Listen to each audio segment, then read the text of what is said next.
Well, I tell you what, it's done got plumb hazardous out here walking. When that snow fell the other night, the ground wasn't frozen, so it half melted. Then when it got cold enough, it turned to ice. So we got a sheet of ice underneath snow, and if I ain't careful, I'm gonna bust my tail today. All right, now we got the planter done. Only other thing we got parts for we can work on right now is the combine, but 10 degrees out here. You gonna take bets on whether it starts or not? It's chilly. I hope it does. It needs to. I checked first thing this morning to see if there's a block heater on it, and there's no block heater, so we want to try it first. If that don't work, I guess we'll have to resort to extreme measures. Saying it's cold. All right, Andy, hit it.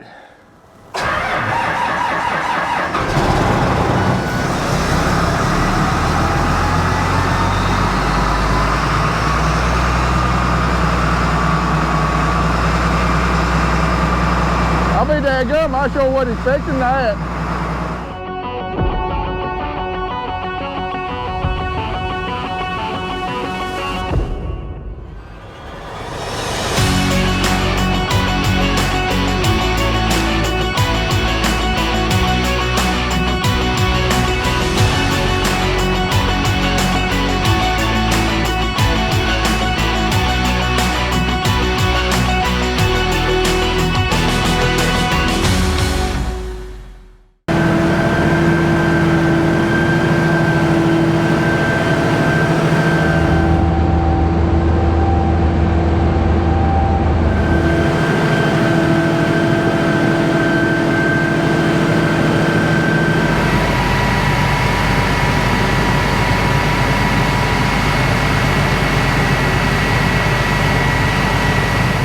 Like I showed you a couple videos ago, we had a combine inspection done, and the list is pretty manageable for this year. Definitely less than what it's been in previous years, which I'm thankful for, because these combine parts are super expensive, and any amount of money we can save will be a blessing. But anyway, the inspection come back with about $8,000 worth of work for this combine. Of course, a lot of that's going to be labor. We're going to attempt to save that money on labor and hopefully get out for somewhere around $3,000 worth of parts, for which, considering the acres this thing goes over every year, definitely not going bad. You know, our maintenance ever since we've owned this combine has gotten this old and high-hour combine in very, very good shape. So luckily we just kind of fall upon a year this year where we don't need a whole heck of a lot, but there are several key critical components that we need to address because they're starting to really get wore out. Anyway, if you remember from last year, our unloading system and engine got a whole lot of attention along with a bunch of other random stuff. Well, this year the big item is going to be up here on the feeder house. Our feeder chain is pretty much wore out. The blades on our beater up in there are starting to get rounded off, and really starting to see some performance issues from our feeder house, because our beater in here is becoming the most restrictive part, because it's just not really grabbing the crop really good and sending it on into the rotor. We got some wear strips and some stripper plates and other stuff we're going to have to address. And then the other big thing, which I had absolutely no idea about, and this is one reason why I get an inspection and it pays off, is that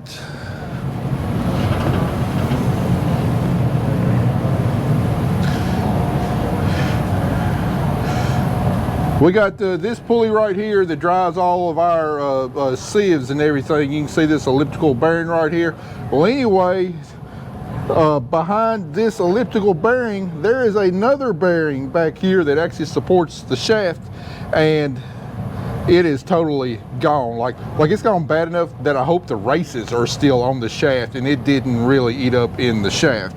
Anyway, that's just not something I would normally look for, but it is gone, and I don't know how the thing was still running. And then we got some other stuff, just the normal like bushings in our pulley tensioners and everything. They're really thin. Some of them last a year, some of them last 2 years. But we got to go through and get all of them so they don't actually get into the pivot point for the pulley, and we'll have to replace the whole thing. That's just kind of aggravating stuff. I don't know why Case-H doesn't design it better with thicker bushings and stuff, but anyway, it is what it is.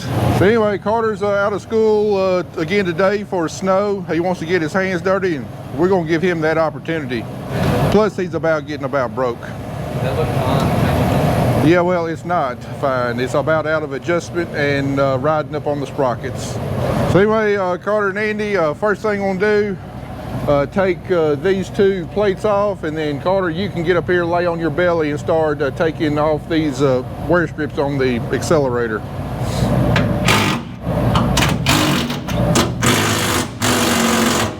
All right, this right here is our rock trap, feed accelerator, whatever you want to call it, but anyway, it catches material that the feeder chain brings up here, spins it into the rotor, which is back behind it anyway. So it's got these blades on here, and you know, you look at them, they're very rounded off, and rounded off metal does not grab crop real good. So normally when I have a choke up, it's right here on the feeder and right here where the crop meets this feed accelerator. So these blades are wore out, and you know, Case IH has got some new blades on there that are serrated, kind of like what our feeder house chain is, and it'll grab the crop a whole lot better and really improving performance, especially in like wheat and our soybeans, which is where I have the most problems. So not in the easiest spot, but not too bad. But just Carter, just get up here and start taking these bolts out and pull the blades off, and we'll get some new ones. We'll slap them back on. You have to kind of hold it up from the bottom because it's a carriage head bolt, because the heads come out and it's not grabbing. I know that small 3/8 one would break them loose. Yeah, it definitely will probably get up in those corners. I'd like that. All right, Andy, while Carter's working on that, you can be taking this pulley tensioner off up here. We got a bushing in there we got to replace. It's this top. No, this one right here. Oh. Yeah, we got a bushing in there we need to replace. Now it's got a draw bolt back here. You loosen up and then pull it off. All right. You gotta get that bolt on the right, the other there. Look, I'm not feeling one. On the far side. All right, tap. Well, I got put a nut on there and tap on it. No, put a nut on there, Carter. I gotta get that bolt done. I know, put that nut on there because you don't want to bang the threads up. Just literally probably push it through.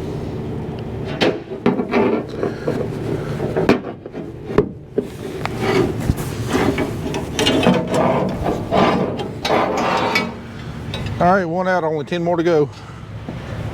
All right, there you are. Get a closer up look at the edge. You see how rounded off it is, and normally, you know, it's supposed to be nice and square like that, which allows it to grab crop, but rounded off, it ain't gonna do much good at grabbing. We put that serrated one on there. I mean, it ought to make it an eating monster. All right, we got all the blades off the rock trap there. Now we're gonna work on pulling this feeder chain out. All right, we rolled it around till we found our master links here. And normally the way we would do it is take the master links out, hook the new chain to the old chain and pull it around that way. But we've got to replace some stripper plates and also some wear strips on the feeder.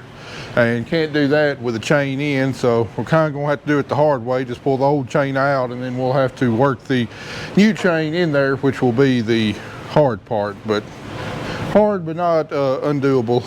All right, Carter, get a 12 millimeter. Looks like that's what we're going to need to take this master link off here. We got to take these nuts off on each strand. All right, Carter got the nuts pulled off the master links, and then I got the chain tensioner loosened. And this is a good idea on these flagship combines with a spring-loaded tensioner. It's a good idea every year take your spring and your gauge off. You see all this junk that gets on here, because after so many years it gets corroded, and then you literally got to beat this bolt out of the gauge and everything. But take it off every year, clean it up real good. Won't do that.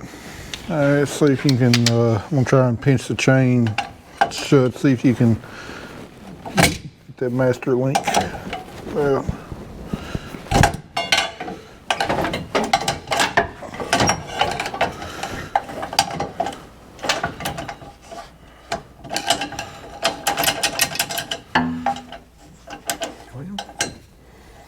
get that screwdriver up under there.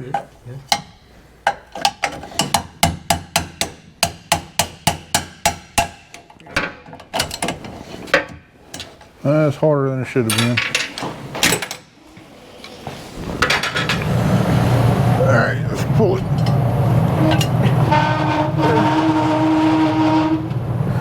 Oh, that thing don't turn easy.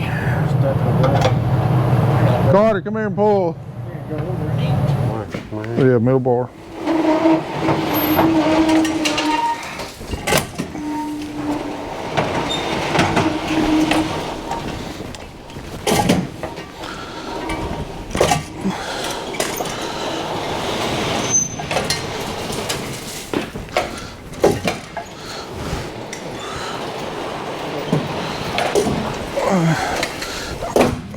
Maybe we should have gotten forklift.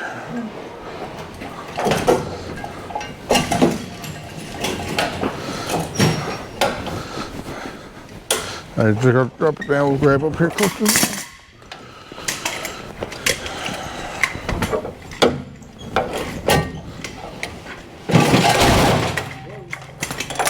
Yeah, we got off the sprocket.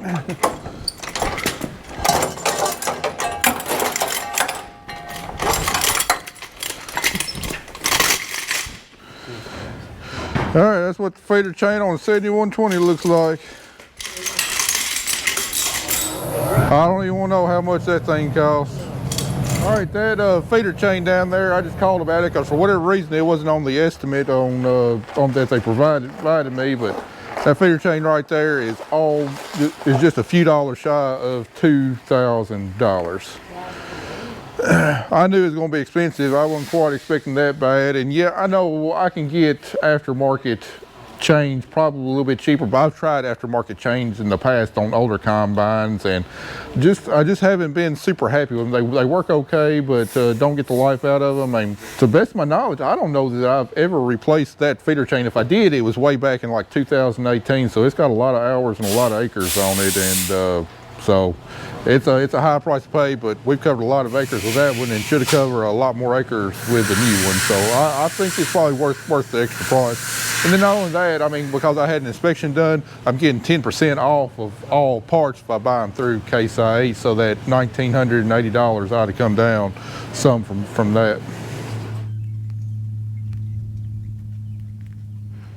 All right, this morning while I was making a parts run, Indy guy started doing all the servicing on the combine, all the expensive filters and oil and everything. I think I got pretty much all the parts we're going to need. Still waiting on 2 parts. A lot of money in parts right there. In fact, I say if I were to pay for all this in dollar bills, it'd probably take a bigger box to hold all the dollar bills than what my parts fit in. Pretty sad, ain't it? But anyway, kind of my goal for today is to get the whole feeder house done. You know, yesterday we got the beater blades taken off, we got the feeder chain removed, and then first thing this morning before we start going back with this other stuff, we got some wear strips here on the top half of the feeder house, and you can tell those are pretty much about wore out. They got some deep grooves cut in them.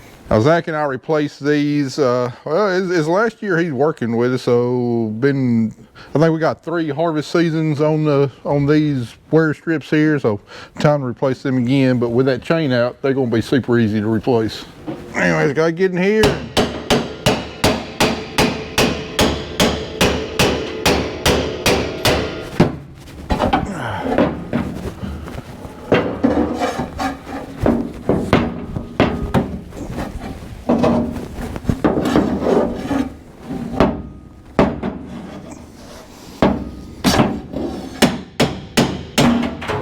There we go.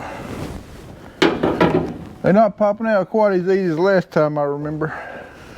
All right, and then the new ones just pop right in with a little bit of persuasion.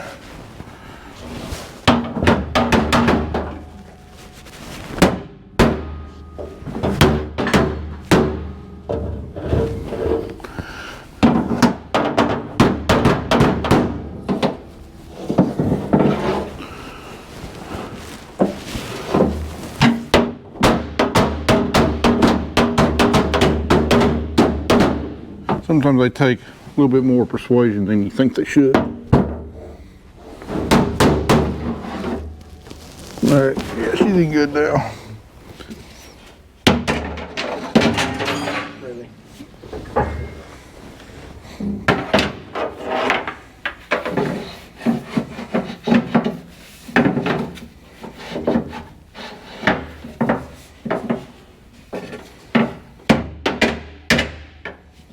All right, Andy, now we got those wear strips replaced. Now we need to get in here and replace the stripper plates that go around these sprockets. We got 4 of them. That's what keeps the, you know, weeds and stuff from building up around sprockets and making your chain jump teeth. Oh boy, the nuts are on the underside. Ooh, that's gonna be fun. All right, we're halfway through. I didn't show the first half because Andy was using some special language I can't put on TV. I'm just kidding, Miss Faye. He wasn't the one saying the dirty words. Mechanic words. Oh, that one was. Yeah, these two right here in the center are pretty easy to get to, but the ones up in this corner, they're the boogers. Ain't no fun. Get them off ain't too bad. It's getting them on and then getting them adjusted properly, holding in the right place while Andy's reaching over there trying to hit it with an impact that's tightened up. So we're trying to get these plates just as close to that sprocket as possible, so you know it does its nice as stripping weeds off. How did he say they were wore out? I don't know, I guess he just looked at the chain grooves, but I mean, after seeing those, I think they could have gone a while longer, but Longer, really. and I don't know, maybe right there. I don't know. Anyway, we got new ones. They're over there over your shoulder. Uh-oh. I'll get it.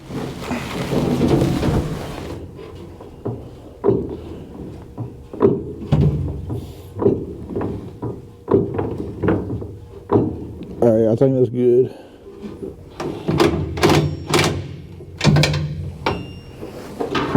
All right, roll it. Make sure we're not hitting.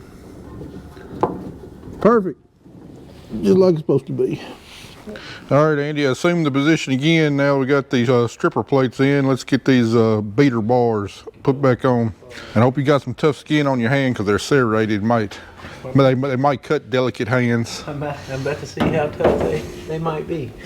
All right, let's see, which way does the curve? Does that look?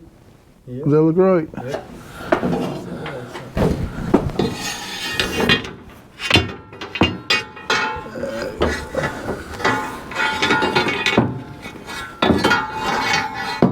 Light's killing me there. We're going to have to go down in the hole for me to get it all the way in.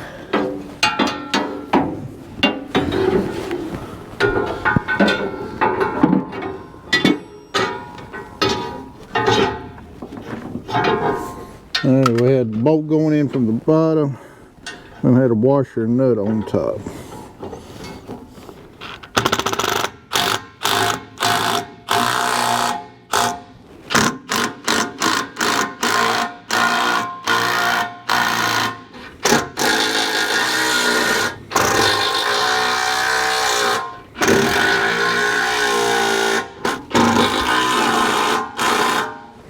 That's fairly easy. All right, we got new blades installed, and boy, don't they look aggressive. I mean, that's going to be a wheat and soybean grabbing machine right there. I believe when I get to those crops, I might just think I upgraded combines. Well, now before we put the feeder chain back in, just spinning the front drum, and it sounds like the bearings might be getting a little dry. They're not out by any stretch of the imagination. We've gone this far. I mean, we've gone like 85% of the way. I think we're going to go ahead and pull that front drum out and just put some new bearings on it just for preventative maintenance. I'll be thankful down the road, I'm sure. Anyway, I've never had this front drum out. I think it's going to be pretty simple. Just pull the face plate surrounded off to where it can come out, and then we pull bolts on each side, and the whole assembly should just slide out, I believe. All right, got everything off. Andy's holding it in there with his brute strength. It's ready to slide out. So let's just get that, ease that forklift in here and get up under it and Should bring it out pretty easy. Down a little. All right, forward. Down. Forward. All right, up. Up.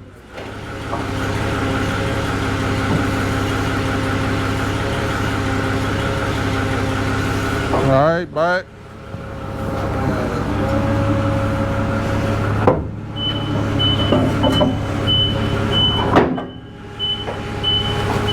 Tell you what, hold up right there. It'd be just as easy to work on it right here as it will be set it on the ground. I think we can shut that door. All right, how does this come apart? Oh, just like that.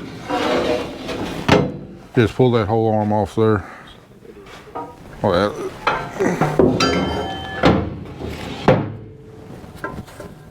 the old bearings are definitely a little dry.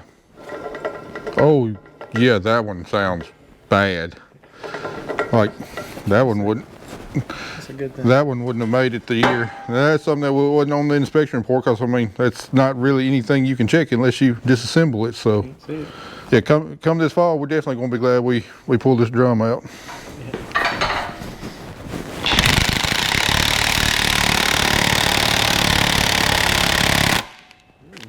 She ain't on the budge.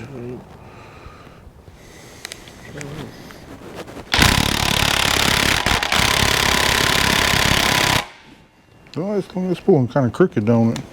Yeah, it's a little crooked. Oh, that's pulling that housing crooked.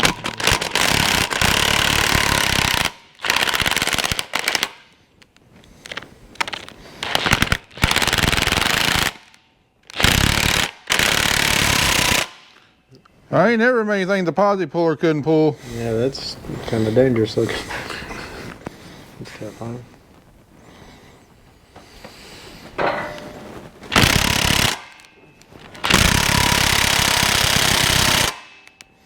Tell you what, we'll just leave pressure on it. He's spraying PP plaster. I mean, it's gonna be the same bearing as the other one. I can go try and track down parts. Maybe it'll just pop loose. Well, we didn't have any luck beating, banging, posi pulling, everything else. So, Andy, what's your favorite saying? It can't be stuck. Can't be tight if it's liquid. Can't be tight if it's liquids. So let's turn it into liquid.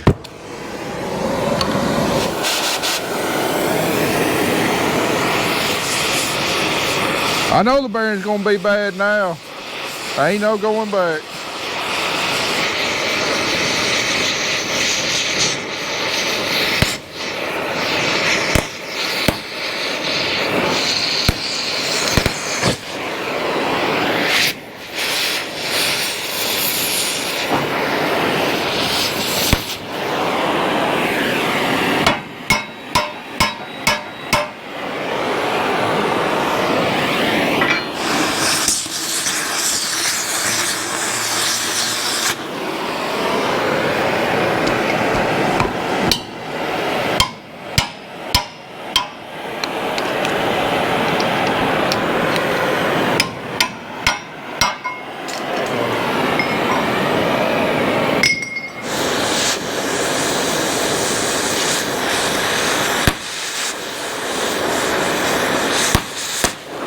All right, it should split now.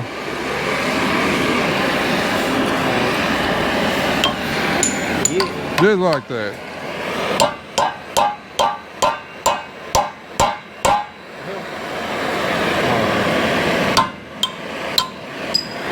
Finally. Magic. That was easy. All right, I'm gonna go pick up bearings, get some emery cloths, shine them up real good, and finish up anything you got left to do.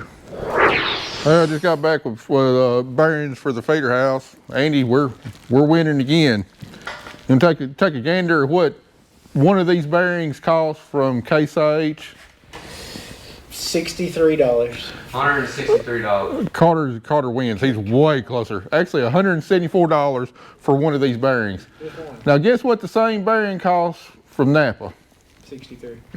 25 or $26. Yeah, that's it. $26 from Napa versus $174 from Case IH. 100%. That's how we're going to save money this year. Now the vast majority of the parts over there have to come from Case IH because they're only made by Case IH, and I already told you the feeder chain we got from Case IH because they are very high quality, and I've tried aftermarket in the past. Like yesterday, I just looked online at what a Shoop one cost, and a Shoop one costs I think around $1,150, and then I have to assemble the thing, whereas Case IH costs almost $2,000, but I'm getting 10% off of that, so right around $1,700. But they last so much longer, so to me, I think that's a better value. But stuff like bearings, where that are not specialty bearings that I can get from other sources, I mean, that's where we're going to have to save money this year. Well, anyway, Andy, it's after 5 on Friday. Let's leave the rest of this till Monday. That sounds like a good idea.